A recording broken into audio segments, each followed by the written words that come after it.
ನಮಸ್ಕಾರ ಕರ್ನಾಟಕ.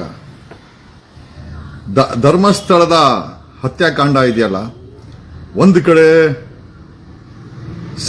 ಮೂರು ಪಕ್ಷಗಳು ಗೊತ್ತಿಲ್ದಿರೋ ಆರೋಪಿಗಳಿಗೆ ರಕ್ಷಣೆಗೆ ನಿಂತಿವೆ. ಸರ್ಕಾರ ಏನೋ SIT ರಚನೆ ಮಾಡ್ತು, ಬಟ್ SIT ಅವರ ಸಾಹಸ ಇದೆಯಲ್ಲ ಅದು ಈಗ ಪ್ರಶ್ನಾತೀತವಾಗಿದೆ.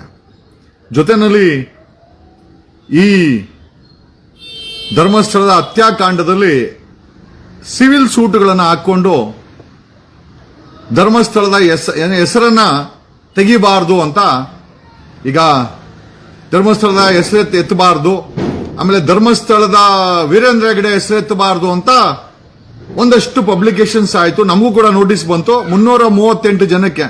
ನಿನ್ನೆ ಇದೇ OS ಬಗ್ಗೆ ನಿನ್ನೆ ಅಬ್ಜೆಕ್ಷನ್ ಅನ್ನ ಫೈಲ್ ಮಾಡಕ್ಕೆ ಟೀಮ್ ಆಫ್ ಅಡ್ವೊಕೇಟ್ಸ್ ನೆನ್ನೆ ಫೈಲ್ ಮಾಡಿದೀವಿ. ಬನ್ನಿ, ನೆನ್ನೆ ಇದೇ ವಿಚಾರಕ್ಕೆ ಸಂಬಂಧಪಟ್ಟಂಗೆ ಯಾರ್ಯಾರು ಈ ಕೇಸಲ್ಲಿ ವೀರೇಂದ್ರ ಹೆಗಡೆ ಧರ್ಮಸ್ಥಳದ ಅಪೋಸಿಟ್ ರೆಸ್ಪಾಂಡೆಂಟ್ ಆಗಿ ಅಪಿಯರ್ ಆದ್ರು, ಅಲ್ಲಿ ಜಡ್ಜ್ ಏನ್ ಹೇಳಿದ್ರು, ವೀರೇಂದ್ರ ಹೆಗಡೆ ಮತ್ತೆ ಧರ್ಮಸ್ಥಳ ಹೆಸರು ತಗೊಳ್ಬಹುದಾ ತಗೊಳ್ಬಾರ್ದ, ಇದರ ಬಗ್ಗೆ ಒಂದು ಕ್ಲಾರಿಟಿಯನ್ನ ವಕೀಲರ ಕೊಡ್ತಾರೆ. ಈಗ ಮಾತಾಡಕ್ ಕೊಟ್ಟಿರೋರು ನಮ್ಮ ಸ್ನೇಹಿತ, ನನ್ನ ತುಂಬಾ ಆತ್ಮೀಯ ಸ್ನೇಹಿತ ವಕೀಲರಾದಂತ ಪ್ರದೀಪ್ ಅವರು JDS ಅಲ್ಲಿ ಒಂದು ಪ್ರಧಾನ ಕಾರ್ಯದರ್ಶಿಯಾಗಿ ಲೀಗಲ್ ಟೀಮ್ ಅಲ್ಲಿ ಕೆಲಸ ಮಾಡ್ತಾ ಇದ್ದಾರೆ. ಈಗ ನಾನು ಅವ್ರನ್ನ ನೇರ ಸಂಪರ್ಕ ತಗೊಂತೀನಿ. ಓಕೆ, ಅಂಡ್ ನೆಕ್ಸ್ಟ್ ಸರ್ ನಮಸ್ಕಾರ. ನಾನು ಇಲ್ಲಿ ಲೈವ್ ಅಲ್ಲಿ ಇದ್ದೀನಿ. ನಿನ್ನೆ ಈ ಧರ್ಮಸ್ಥಳಕ್ಕೆ ಸಂಬಂಧಪಟ್ಟಂಗೆ ನೀವು ವಕೀಲರು ಒಂದು ಟೀಮ್ ಅಟೆಂಡ್ ಆಯ್ತು, ನೀವು ಅಲ್ಲಿದ್ರಿ ಪ್ರದೀಪ್ ಅವರೇ ಅಲ್ವಾ? ಸರ್, ನಿನ್ನೆ ವಾದ ಏನಾಯ್ತು? ಈ ಧರ್ಮಸ್ಥಳದ ವೀರೇಂದ್ರ ಹೆಗಡೆನ ಮತ್ತೆ ಧರ್ಮಸ್ಥಳದ ಹೆಸರನ್ನ ಬಳಸಬಾರ್ದು ಅಂತ ಮಾಧ್ಯಮಗಳಲ್ಲೆಲ್ಲ ಹೋದ್ರೆ, ಇದ್ರ ಬಗ್ಗೆ ಸಬ್ಮಿಷನ್ ಏನಾಯ್ತು? ಜೊತೆನಲ್ಲಿ ಅಲ್ಲಿದ್ದಂತ ಜಡ್ಜ್ ಸಾಹೇಬ್ರು ಏನ್ ಹೇಳಿದ್ರು ಸರ್? ಆಕ್ಚುಲಿ ಏನಾಯ್ತು ಅಂದ್ರೆ, ಏನು ಅವರು ವೀರೇಂದ್ರ ಹೆಗಡೆ ಅವರು ಮತ್ತು ಅವರ ಬ್ರದರ್ಸ್ ಮತ್ತು ಅವರ ಮಕ್ಕಳು ಏನು ಹಾಕಿದ್ದಾರೆ ಧರ್ಮಸ್ಥಳದ ಧರ್ಮಾಧಿಕಾರಿಗಳ ಹೆಸರು ಮತ್ತು ಅವರ ಸೇಂದ್ರ ಜೈನು ಅವರ ಕುಟುಂಬಸ್ಥರಿದ್ದಾರೆ, ಅವರ ಹೆಸರುಗಳನ್ನು ತೆಗೆದುಕೊಳ್ಬಾರದು ಅಂತ ಹೇಳಿ ಏನು ಆದೇಶವನ್ನ ತೆಗೆದುಕೊಂಡಿದ್ರು. ಆ ವಿಚಾರಕ್ಕೆ ಸಂಬಂಧಪಟ್ಟ ಹಾಗೆ ನಾವು ಬಾಲನ್ ಅವರು ನೇತೃತ್ವದಲ್ಲಿ ಬಾಲನ್ ಅವರು KP ರಂಗನಾಥ್ ಅವರು ಮತ್ತು ನಮ್ಮ ಎಲ್ಲ ವಕೀಲರು ಹಾಜರಾಗಿದ್ವಿ. ಬಾಲನ್ ಅವರು ಅಬ್ಜೆಕ್ಷನ್ ಹಾಕಿ ಇಂಜೆಕ್ಷನ್ ತಗೊಂಡು ಅದನ್ನ ವೆಕೇಟ್ ಮಾಡಿ ಅಂತ ಹೇಳಿ ಅಪೀಲ್ ಮಾಡಿದ್ವಿ. ಅದ್ರ ಮೇಲೆ ಡೀಟೇಲ್ ಆಗಿ ಆರ್ಗ್ಯುಮೆಂಟ್ ಆಯ್ತು. ಆರ್ಗ್ಯುಮೆಂಟ್ ಆದಾಗ ಒಂದು ಆರ್ಗ್ಯುಮೆಂಟ್ ಜಡ್ಜಿ ಏನ್ ಹೇಳಿದ್ರೆ, ನಾನು ಕೂಡ ಧರ್ಮಾಧಿಕಾರಿ ಹೆಸರನ್ನು ಉಪಯೋಗಿಸಬೇಡಿ ಅಥವಾ ಧರ್ಮಸ್ಥಳದ ಹೆಸರನ್ನು ಉಪಯೋಗಿಸಬೇಡಿ ಅಥವಾ ಇನ್ನೊಬ್ರು ಕುಟುಂಬದಸ್ತ್ರ ಹೆಸರು ಹೇಳ್ಬೇಡಿ ಅಂತ ಎಲ್ಲೂ ಹೇಳಿಲ್ಲ. ನಾನು ಹೇಳಿದ್ದು ವೆರಿ ಕ್ಲಿಯರ್, ಅವ್ರಿಗೆ ಮಾನ ಹಾನಿ ಆಗುವ ತರ ಅಥವಾ ಇವರೇ ಮೀಡಿಯಾ ಟ್ರಯಲ್ ಆಗ್ಬಾರ್ದು ಅನ್ನೋ ಉದ್ದೇಶದಿಂದ ಕೊಟ್ಟಿದ್ದೇನೆ ಹೊರತು ಅವ್ರ ಹೆಸರನ್ನ ಹೇಳ್ಬಾರ್ದು ಅನ್ನೋ ವಿಷಯ ಎಲ್ಲೂ ಹೇಳಿಲ್ಲ. ನೀವು ಹೆಸರು ಹೇಳಕ್ಕೆ ಎಲ್ಲಾ ರೈಟ್ಸ್ ಇದೆ, ನೀವು ಹೆಸರನ್ನು ಉಪಯೋಗಿಸ್ಕೊಳ್ಳಕ್ಕೆ ಎಲ್ಲಾ ರೈಟ್ಸ್ ಇದೆ.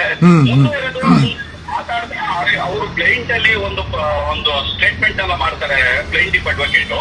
ಯಾಕಂದ್ರೆ ಯಾವ ಇನ್ಸಿಡೆಂಟ್ ಆಯ್ತು ಸೌಜನ್ಯ ಪ್ರಕರಣ, ಆ ಸಮಯದಲ್ಲಿ ನಾವು ನಮ್ ದೇಶದಲ್ಲಿ ಇರ್ಲಿಲ್ಲ, ಬೇರೆ ದೇಶದಲ್ಲಿ ಇದ್ವಿ ಅನ್ನೋ ಮಾತನ್ನ ಕೂಡ ಅದು ಕ್ಲೈಂಟ್ ಅಲ್ಲಿ ಹಾಕಿದ್ದಾರೆ. ಅದಕ್ಕೆ ಬಾಲನ್ ಸಾಹೇಬ್ರು ಹೇಳಿದ್ರು, ನೀವು ಅಂದ್ರೆ ಕಂಪ್ಲೇಂಟ್ FIR ರಿಜಿಸ್ಟರ್ ಆಗಿದ್ದು ಅನ್ನೋ ಹೆಸರು ಮೇಲೆ, ನೀವು ನಿಮ್ಗೆ ಯಾಕೆ ಆ ಹುಡುಗು, ನೀವ್ ಯಾಕೆ ನಾವು ಇಲ್ಲ ಅಂತ ಹೇಳ್ತಾ ಇದ್ರಿ?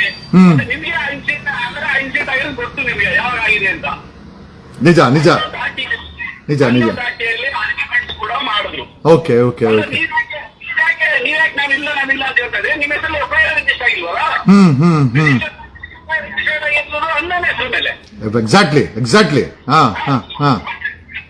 ಅದನ್ನ ಬಗ್ಗೆ ಆಮೇಲೆ ಇನ್ನೂ ಮುಂದುವರೆದು ಹೇಳಿದ್ರು, ಇದುವರೆಗೆ ನಾವು ಯಾವುದೇ ಹೋರಾಟಗಾರರು ಯಾವುದೇ ಮಾಧ್ಯಮ ವೀರೇಂದ್ರ ಹೆಗಡೆ ಅವರನ್ನ ಕುರಿತು ನೀವೇ ಮಾಡಿದಿರಿ ಅನ್ನೋ ದಾಟಿಯಲ್ಲಿ ಯಾರೂ ಮಾತಾಡಲಿಲ್ಲ. Let me show one single document, let me show one single, ನಾನು ಎಲ್ಲೂ ಹೇಳಿಲ್ಲ. ಅಥವಾ ನಾವು ಹೇಳ್ತಿರ್ತಕ್ಕಂಥದ್ದು ಜಸ್ಟಿಸ್ ಫಾರ್ ಸೌಜನ್ಯ, ಎಕ್ಸಾಕ್ಟ್ಲಿ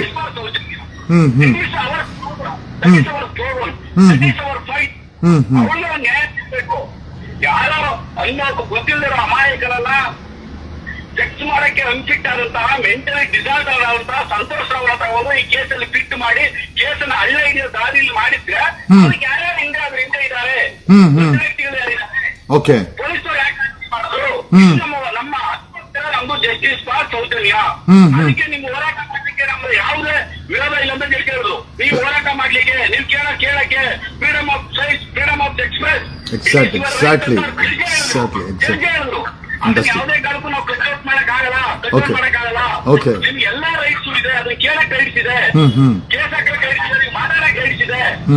ನಾನು ಮಾಡಿರ್ತಕ್ಕಂಥದ್ದು don't come to the media trial and don't come to the conclusion ಇವೇ ಮಾಡಿದ್ದಾರೆ ಅನ್ನೋ ರೀತಿ ಆಗಬಾರ್ದು ಅನ್ನೋ ದೃಷ್ಟಿ ಕೊಟ್ಟಿದ್ದೇನೆ. ಹೋರಾಟ ಧರ್ಮಸ್ಥಳದ ಆಮೇಲೆ ಇನ್ನೂ ಮುಂದುವರೆದಿರೋದು ಧರ್ಮಸ್ಥಳ ಹೆಸರನ್ನು ಕ್ಲೈಂಟ್ ಅಲ್ಲಿ ಅವರೇ ಮೆನ್ಷನ್ ಮಾಡ್ತಾರೆ. ಕಂಪ್ಲೇಂಟ್ ಅಲ್ಲಿ ಕೂಡ ಏನು ಈಗ ಮುಸುಕುದಾರಿ ವ್ಯಕ್ತಿ ಬಂದಿದ್ದಾರೆ, ಆ ವ್ಯಕ್ತಿ ಕಂಪ್ಲೇಂಟ್ ಅಲ್ಲಿ ಧರ್ಮಸ್ಥಳದಲ್ಲಿ ನಾನು ಒಳ ಊಟಿನ ಹೆಸರನ್ನ ಮೆನ್ಷನ್ ಮಾಡಿದ್ದಾರೆ. ಹೆಸರನ್ನ ಒಂದ್ಸರಿ ಕಂಪ್ಲೇಂಟ್ ಅಲ್ಲಿ FIR ಅಲ್ಲಿ ಆ ಹೆಸರು ಬಂದ್ಬಿಟ್ಮೇಲೆ ನಾವೇ ಕ್ರಿಯೇಟ್ ಮಾಡ್ತಿಲ್ಲ, ಹೋರಾಟಗಾರನ್ ಕ್ರಿಯೇಟ್ ಮಾಡ್ತಾರೆ ಧರ್ಮಸ್ಥಳದ ಹೆಸರನ್ನ. ಮೀಡಿಯಾ ಕ್ರಿಯೇಟ್ ಮಾಡ್ತಿಲ್ಲ. ಕಂಪ್ಲೇಂಟ್ ಅಲ್ಲಿ ಆಲ್ರೆಡಿ ಮೆನ್ಷನ್ ಆಗಿದೆ 20% ಅಡ್ಮಿಟ್. ಈ FIR ನಲ್ಲಿ ಅವ್ರು ಧರ್ಮಸ್ಥಳದಲ್ಲಿ ನಾನು ಹೆಣ ಓದ್ತೀನಿ ಅಂತ ಹೇಳ್ತಾರ ಮುಸುಕುದಾರಿ ವ್ಯಕ್ತಿ. ಹಾಗಾಗಿ ಹೆಸರು ತಗೋಬೇಡಿ ಅಂತ ಹೇಳಕ್ ಆಗಲ್ಲ. ಅದಕ್ಕೆ ಅವ್ರು ಜನರು ಅವ್ರು ತಗೋಬೇಡಿ ಅಂತ ಹೇಳಿಲ್ಲ ಅಂತ ಹೇಳ್ತಾರೆ. ಎಕ್ಸಾಕ್ಟ್ಲಿ ಅವರು ಹಾನಿ ಹಾಕೋತರ ಅವರಿಗೆ ಗೌರವಕ್ಕೆ ಧಕ್ಕೆ ಬರೋ ತರ ಹೇಳ್ಬೇಡಿ ಅಂತ ಹೇಳಿದ್ರೆ ಹೊತ್ತು ಹೆಸರು ತಗೊಳಕ್ಕೆ ನಮ್ಗೆ ಯಾವುದೇ ಅಭ್ಯಂತರ ಇಲ್ಲ, ಮಾತಾಡ್ಲಿಕ್ಕೆ ಯಾವುದೇ ಅಭ್ಯಂತರ ಇಲ್ಲ, ಕೇಳಲಿಕ್ಕೆ ಅಭ್ಯಂತರ ಇಲ್ಲ, ಜಸ್ಟಿಸ್ ಫಾರ್ ಸೌಜನ್ಯ ಅಂತ ಹೋರಾಟ ಮಾಡ್ಲಿಕ್ಕೂ ನಮ್ದು ಯಾವುದೂ ಅಭ್ಯಂತರ ಇಲ್ಲ ಅಂತ ಹೇಳುದು. ಫ್ಯಾಂಟಾಸ್ಟಿಕ್. ನಮ್ಮ ವ್ಯೂವರ್ಸ್ ಹೆಚ್ಚು ಕಡಿಮೆ ಒಂದು 300 ಜನ ನೋಡ್ತಾ ಇದ್ದಾರೆ ಪ್ರದೀಪ್ ಅವರೇ. ಈ ಕ್ಲಾರಿಟಿ ಸಮಾಜಕ್ಕೆ, ಕರ್ನಾಟಕಕ್ಕೆ ಈ ಒಂದು ಹತ್ಯಾಕಾಂಡಕ್ಕೆ ನ್ಯಾಯ ಸಿಗಬೇಕು ಅನ್ನೋರಿಗೆ ಒಂದು ಉತ್ತೇಜನ ಕೊಡುತ್ತೆ. ನಾವು ಕರ್ನಾಟಕದ ಪರವಾಗಿ, ನಮ್ಮ ಪರವಾಗಿ ನಿಜವಾಗ್ಲೂ ನಮ್ಮ ಟೀಮ್ ಏನದಲ್ಲಿ ಪಾಪ ಅಲ್ಲಿ ರೆಪ್ರೆಸೆಂಟ್ ಕೊಟ್ಟರು, AP ರಂಗನಾಥ್, ನೀವು Balan sir, if I not wrong advocate Balan sir most argument ಮಾಡಿದ್ದು ಅನ್ಕೊಂತೀನಿ ಅಲ್ವಾ? ಆರ್ಗ್ಯುಮೆಂಟ್ ಮಾಡಿದ್ದು ಇನ್ನೂ ಮುಂದೆ ಇನ್ನೂ ಒಂದು ಮಾತು ಹೇಳಿದ್ರು, ಈ ಘಟನೆ ನಡೆದಿದೆ, ಅದಕ್ಕೆ ನ್ಯಾಯ ಸಿಗಬೇಕು. ಓಕೆ ನ್ಯಾಯ ಸಿಗಬೇಕು. ಅದಕ್ಕೆ ನಮ್ದು ಯಾವುದೇ ಇದಿಲ್ಲ, ಅಬ್ಜೆಕ್ಷನ್ ಇಲ್ಲ, ನಿಂತನವಿಲ್ಲ. ಓಕೆ, ಏನಾಗಿದೆ ಈ ತರದ ಒಂದು ಘಟನೆ ಬರ್ತಾ ಇದೆ, ಆ ಘಟನೆ ಸತ್ಯ ಗೊತ್ತಾಗಿ ಜನಕ್ಕೆ ನಡೀಲಿ, ಆ ಎನ್ಕ್ವೈರಿ ತನಿಖೆ ಆಗಬೇಕು, ಜನಕ್ಕೆ ಗೊತ್ತಾಗ್ಬೇಕು ಅಂತ ಅನ್ನೋ ಮಾತನ್ನು ಕೂಡ ಹೇಳಿದ್ರು. ಫ್ಯಾಂಟಾಸ್ಟಿಕ್. ನೆಕ್ಸ್ಟ್ ಡೇಟ್ ಹೋಯ್ತಾ ಪ್ರದೀಪ್ ಅವರು? ಇದು ನೆಕ್ಸ್ಟ್ ಡೇಟ್ ಹೋಯ್ತಾ? ನಾಳೆ ಮತ್ತೆ ಇದೆಯಾ? ಕರ್ನಾಟಕದ ಜನತೆಗೆ ನಮ್ಮ ಟೀಮು ಅಥವಾ ನಿಮ್ಮ ಟೀಮು ಇವ್ರ ಮೇಲೆ ನಂಬಿಕೆ ಇದೆ, ಬಾಲನ್ಸರ್ ಮೇಲೆ, AP ರಂಗನಾಥ್ ಅವ್ರ ಮೇಲೆ, ನಿಮ್ ಮೇಲೆ. ಅಫ್ಕೋರ್ಸ್ ನಾನು ಬರ್ಬೇಕಾಗಿತ್ತು, ಕಾರಣಾಂತರಗಳಿಂದ ನನಗೆ ಬೇರೆ ಮ್ಯಾಟ್ರ್ ಇತ್ತು, ಅಲ್ಲಿ ಬರ್ಲಿಕ್ಕಾಗಿಲ್ಲ. ಹಾಗಾಗಿನೇ ಕರ್ನಾಟಕದ ಜನತೆಗೆ ನಿಮ್ ಬಾಯಲ್ಲೇ ಕೇಳ್ಸೋಣ, ನೀವು ಅಲ್ಲಿದ್ದವರು ಅಂತ ನಿಮ್ಮನ್ನ ಲೈನಿಗೆ ತಗೊಂಡೆ ಸರ್. Thank you. ಕೇಳಿಸ್ಕೊಂಡ್ರಲ್ಲ, ನಿನ್ನೆ ಈ OS ಈ ಇಂಜಂಕ್ಷನ್ ಆರ್ಡರ್ ಏನಿದೆ ಅದರವಾಗಿ ಅಬ್ಜೆಕ್ಷನ್ ಮತ್ತೆ ನಿನ್ನೆ ಆರ್ಗ್ಯುಮೆಂಟ್ ಇತ್ತು. ನ್ಯಾಯವಾದಿಗಳಾದಂತ ಬಾಲನ್ ಅವರು ಅಪಿಯರ್ ಆಗಿದ್ರು. AP ರಂಗನಾಥ್ ನನ್ನ ಜೊತೆಗೆ ಮಾತಾಡಿದ್ದು ಪ್ರದೀಪ್ ಅಂತ ನಮ್ಮ JDS ನ ಲೀಗಲ್ ಟೀಮ್ ಅಲ್ಲಿ ಇದ್ದಾರೆ. ನಾವು ಪಕ್ಷಾತೀತವಾಗಿ ವಕೀಲರುಗಳು ಈ ಒಂದು ಕೇಸಿಗೆ ಬೆನ್ನಿಗೆ ನಿಂತಿದ್ದೀವಿ, ನ್ಯಾಯ ಸಿಗಲೇಬೇಕು ಅಂತ.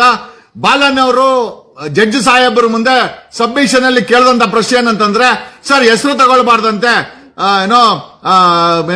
ವೀರೇಂದ್ರ ಹೆಗ್ಡೆ ಹೆಸರು ತಗೊಳ್ಬಾರ್ದಂತೆ, ಅವ್ರ ಕುಟುಂಬದ ಹೆಸರು ತಗೊಳ್ಬಾರ್ದಂತೆ, ಧರ್ಮಸ್ಥಳ ಹೆಸರು ತಗೊಳ್ಬಾರ್ದಂತೆ, ಇದಕ್ಕೆ ಇಂಜೆಕ್ಷನ್ ಹೆಂಗ್ ಕೊಟ್ರಿ ಅಂತ ನಿನ್ನೆ ಪ್ರಶ್ನೆ ಮಾಡಿದ್ದಾರೆ ಜಡ್ಜ್ ಸಾಹೇಬರಿಗೆ.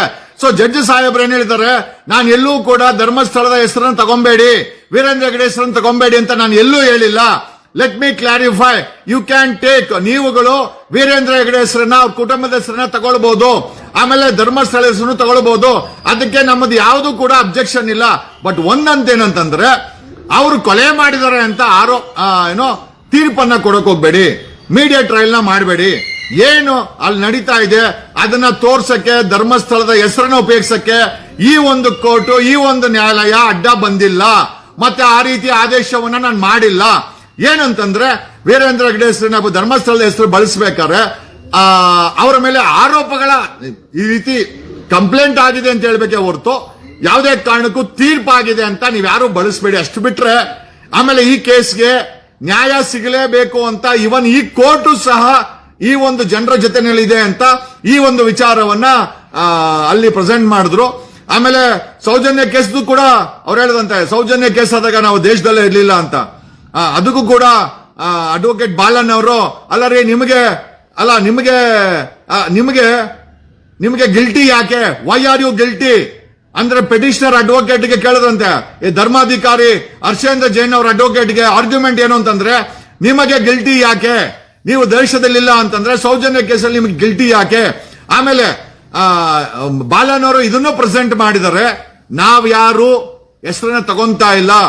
ಆ ಒಂದು ಮುಸುಕುದಾರಿ ವ್ಯಕ್ತಿ ಕೊಟ್ಟಿರುವಂತ ಕಂಪ್ಲೇಂಟ್ ಅಲ್ಲಿ ನಾನು ಧರ್ಮಸ್ಥಳದಲ್ಲಿ ಕೆಲಸ ಮಾಡ್ತಾ ಇದ್ದೆ, ಪ್ರೈಮಾ ಫೇಶಿಯಾ ಧರ್ಮಸ್ಥಳದ ಹೆಸರನ್ನ ಕಂಪ್ಲೇಂಟೇ ಮೆನ್ಷನ್ ಮಾಡಿದಾನೆ.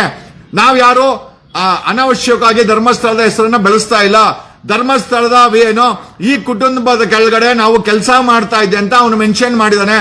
ಹಾಗಾಗಿ ಧರ್ಮಸ್ಥಳ ಮತ್ತೆ ಈ ಕುಟುಂಬದ ಹೆಸರನ್ನ ನಾವು ಸಾಂದರ್ಭಿಕವಾಗಿ ಬಳಸ್ತಾ ಇದೀವಿ ಅಂತಂದಿದ್ದಕ್ಕೆ ಈ ಒಂದು ಹೆಸರನ್ನ ಬಳಸಲಿಕ್ಕೆ ನಮ್ಮ ಕೋರ್ಟ್ ಇಂದ ಯಾವುದೇ ಅಬ್ಜೆಕ್ಷನ್ ಇಲ್ಲ ಅಂತ ಹೇಳಿ ಜಡ್ಜ್ ಸಾಹೇಬರು ಈಗ ಕೇಳಿದ್ರಲ್ಲ, ಪ್ರದೀಪ್ ಅಲ್ಲೇ ಇದ್ರು, ಅಡ್ವೊಕೇಟ್ ಪ್ರದೀಪ್ ಅವರು, ರಂಗನಾಥ್ ಅವರು, ಅಡ್ವೊಕೇಟ್ ಬಾಲನ್ ಅವರು ಆರ್ಗ್ಯುಮೆಂಟ್ ಮಾಡಿದ್ದು. So we wanted to clarify, ಯಾವುದೇ ಕಾರಣಕ್ಕೂ ಈ ರೀತಿ ಮಾಧ್ಯಮದವರು ಹೆಸರನ್ನ ಬಳಸಬಾರ್ದು. ಯಾರಪ್ಪನ ಆಸ್ತಿ ಹೆಸರನ್ನ ಬಳಸಬೇಡಿ ಅಂತ ಹೇಳೋಕೆ ಈಗ ಜಡ್ಜ್ ಅವರೇ ಕ್ಲಾರಿಫೈ ಮಾಡಿದ್ದಾರೆ. ಅಲ್ಲಿದ್ದಂತ ಪ್ರೆಸೆಂಟ್ ಇದ್ದಂತ ಅಡ್ವೊಕೇಟ್ಗಳಲ್ಲಿ ಒಬ್ಬರಾದಂತ ಪ್ರದೀಪ್ ಅವರು ನಿಮ್ಗೆ ಓಪನ್ ಆಗಿ ಹೇಳಿದ್ರು. And it is very well clarified that ಧರ್ಮಸ್ಥಳದ ಹೆಸರನ್ನ, ವೀರೇಂದ್ರ ಹೆಗ್ಡೆ ಕುಟುಂಬದ ಹೆಸರನ್ನ ಬಳಸಬಹುದು. ಬಟ್ ನಾವ್ ಯಾರು ಕೂಡ ಇವ್ರ ಅಪರಾಧಿಗಳಂತ ನಾವ್ ಯಾರು ಹೇಳಂಗಿಲ್ಲ. ಅವ್ರ ಮೇಲೆ ಆರೋಪ ಇದೆ, ಧರ್ಮಸ್ಥಳದ ಜಾಗದ ದೇವಸ್ಥಾನದ ಈ ಧರ್ಮಾಧಿಕಾರಿಗಳ ಕುಟುಂಬದ ಮೇಲೆ ಆರೋಪ ಇದೆ ಅಂತ ನಾವು ಬಳಸಬಹುದು. ಧರ್ಮಸ್ಥಳದ ಹೆಸರನ್ನು ಬಳಸಬಹುದು, ಅದಕ್ಕೆ ಯಾವುದೇ ರೀತಿಯ ಕೋರ್ಟಿನ ಅಬ್ಜೆಕ್ಷನ್ ಇಲ್ಲ. ಈ OS ಅಲ್ಲಿ ಅವರ ಮೇಲೆ ಮೀಡಿಯಾ ಟ್ರಯಲ್ ಮಾಡಬೇಡಿ. ಮೀಡಿಯಾ ಟ್ರಯಲ್ ಅಂತಂದ್ರೆ ಇವನು ಆರೋಪಿ ಅದನ್ನ ಮಾಡಬೇಡಿ. ಆಮೇಲೆ ಅವ್ರ ಹೆಸರಿದೆ, ನೀವು ಬಳಸಬಹುದು, ಧರ್ಮಸ್ಥಳದ ಹೆಸರನ್ನು ಬಳಸಬಹುದು ಅಂತ ನೆನ್ನೆ ನ್ಯಾಯಾಧೀಶರು ತಮ್ಮ ವಿಚಾರವನ್ನ ಓಪನ್ ಕೋರ್ಟ್ ಅಲ್ಲಿ ತಿಳಿಸಿದ್ದಾರೆ. ಹಾಗಾಗಿ ಮಾಧ್ಯಮದ ಮಿತ್ರರಿಗೆ ನಾವು ಕೇಳೋದೇನು ಅಂತಂದ್ರೆ ದಯಮಾಡಿ ಯಾರು ಭಯ ಬೀಳಕ್ ಹೋಗ್ಬೇಡಿ. ಅಂಡ್ ಒಂದು 500ಕ್ಕೂ ಹೆಚ್ಚು ಅಡ್ವೊಕೇಟ್ಸ್ ಸಾರ್ವಜನಿಕ ಹಿತಾಸಕ್ತಿನಲ್ಲಿ ಬಾಲನ್ನು, AP ರಂಗನಾಥ್, ಪ್ರದೀಪ್, ನಾವು ಎಲ್ಲರೂ, ನಾನು ನಿನ್ನೆ ಹೋಗ್ಬೇಕಾಗಿತ್ತು, ನನಗೆ ಮ್ಯಾಜಿಸ್ಟ್ರೇಟ್ ಕೋರ್ಟ್ ಅಲ್ಲಿ ಬೇರೆ ಬೇರೆ ಮ್ಯಾಟರ್ಸ್ ಇತ್ತು, ನಾನು ಹೋಗಕ್ ಆಗಿಲ್ಲ. ಬಟ್ ನಾನು ಪ್ರದೀಪ್ ನೀವು ಹೋಗಿ ಅಲ್ಲಿ ಅಟ್ಲೀಸ್ಟ್ ನಂಗೆ ಅಪ್ಡೇಟ್ ಕೊಡಿ ಅಂತಂದ್ರೆ ಪ್ರದೀಪ್, ಬಾಲನ್ ಸರ್ ಎಲ್ಲರೂ ನೆನ್ನೆ ತುಂಬಾ ಚೆನ್ನಾಗಿ ಆರ್ಗ್ಯುಮೆಂಟ್ ಬಂತು. ಪ್ರಶ್ನೆ ಇಷ್ಟೇನೆ, ನೆನ್ನೆ ಒಂದು ಆರೋಪ ಕಂಪ್ಲೇಂಟ್ ಅಲ್ಲಿ ಇದೆ, ಅವನ ಹೆಸರು ತಗೊಂಬೇಡ ಅಂತ ಕೋರ್ಟ್ ಹೆಂಗ್ ಇಂಜೆಕ್ಷನ್ ಕೊಡಕ್ಕಾಗತ್ತೆ? ಇದೇ ಪ್ರಶ್ನೆಯನ್ನ ಅಡ್ವೊಕೇಟ್ ಬಾಲನ್ ಅವರು ನ್ಯಾಯಾಧೀಶಕ್ಕೆ ಕೇಳಿದ್ರು. ನ್ಯಾಯಾಧೀಶರು ವೆರಿ ಕ್ಲಿಯರ್ ಆಗಿ ಹೇಳಿದ್ರು, ನೀವು ಬಳಸಬಹುದು, ಬಟ್ ಎಲ್ಲೂ ಕೂಡ ಕೆಟ್ಟ ಪದಗಳನ್ನ ಬಳಸಕ್ ಹೋಗ್ಬೇಡಿ. ಆಮೇಲೆ ಅವರ ರೆಪ್ಯುಟೇಷನ್ ಡ್ಯಾಮೇಜ್ ಮಾಡಕ್ ಹೋಗ್ಬೇಡಿ. ಪರ್ಟಿಕ್ಯುಲರ್ ಆಗಿ ಆರೋಪ ಇದೆ, ಆರೋಪ ಅಂತಾನೆ ಬಳಸಿ, ಅಪರಾಧಿ ಅಂತ ಎಲ್ಲಿ ಮೆನ್ಸಕ್ ಹೋಗ್ಬೇಡಿ. ಹಾಗಾಗಿ ಮೀಡಿಯಾ ಟ್ರಯಲ್ ಮಾಡೋದ್ ಬೇಡ ಅಂತ ನಾನು ಹೇಳಿದೆ ಹೊರತು ನಮ್ಮ ಆದೇಶದಲ್ಲಿ ಕ್ಲಿಯರ್ ಆಗಿದೆ ಅಂತ ಹೇಳಿ ನೆನ್ನೆ ನ್ಯಾಯಾಧೀಶರು ನಮ್ಮ ವಕೀಲರುಗಳಿಗೆ, ನಮ್ಮ ಟೀಮ್ ಆಫ್ ವಕೀಲರುಗಳಿಗೆ ತಮ್ಮ ವಿಚಾರವನ್ನ ಕ್ಲಾರಿಫೈ ಮಾಡಿದ್ದಾರೆ. ಹಾಗಾಗಿ ಧರ್ಮಾಧಿಕಾರಿಗಳ ಹೆಸರನ್ನು ಧರ್ಮಾಧಿಕಾರಿಗಳನ್ನ ನಾನೇ ಕೇಳಬೇಕು, ವೀರೇಂದ್ರ ಜೈನು, ಹರ್ಷೇಂದ್ರ ಜೈನ್ ಹೆಸರುಗಳನ್ನ ಯಾರು ಆರೋಪಿ ಅಂತ ಅವನು ಮೆನ್ಷನ್ ಮಾಡಿದಂತೆ, ಯಾರ ಮೇಲೆ ಆರೋಪ ಅಂತ ಇದೆ, ಅವರು ಅದನ್ನ ನಾವು ಆರೋಪ ಮುಕ್ತವಾಗಿ ಮಾಡ್ಕೊಳಕ್ಕೆ ಅವ್ರಿಗೆ ಅವಕಾಶ ಇದೆ, ಕಾನೂನಿದೆ, ಕೋರ್ಟ್ ಇದೆ. ಟ್ರಯಲ್ ನ ಫೇಸ್ ಮಾಡಿ ಅವ್ರು ಮಾಡ್ಕೊಂಡ್ಲೇ ಹೊರತು ನಾನು ಕರ್ನಾಟಕದ 6 ಕೋಟಿ ಜನರಿಗೆ, ಎಸ್ಪೆಷಲಿ ಮೀಡಿಯಾಗಳಿಗೆ, ಯೂಟ್ಯೂಬರ್ಸ್ಗೆ ವೆಲ್ ಕ್ಲಾರಿಫೈ ವಿಚಾರ. ಓಕೆ, ನಾನ್ ಬೇಕಾದ್ರೆ ಪ್ರದೀಪ್ ಅವರ ನಂಬರ್ ಬೇಕಾದ್ರೆ ಹಾಕ್ತೀನಿ, ನಿಮ್ಗೆ ಡೌಟ್ ಇದ್ರೆ ಬಾಲನ್ ಅವ್ರ ನಂಬರ್ ಹಾಕ್ತೀನಿ, ಯು ಕ್ಯಾನ್ ಕಾಂಟ್ಯಾಕ್ಟ್, ವಾಟ್ಸ್ಆಪ್ ಅಲ್ಲಿ ಬೇಕಾದ್ರೆ ಕಾಂಟ್ಯಾಕ್ಟ್ ಮಾಡಿ, ಯು ಕ್ಯಾನ್ ಕ್ಲಾರಿಫೈ ಇಟ್ಟು.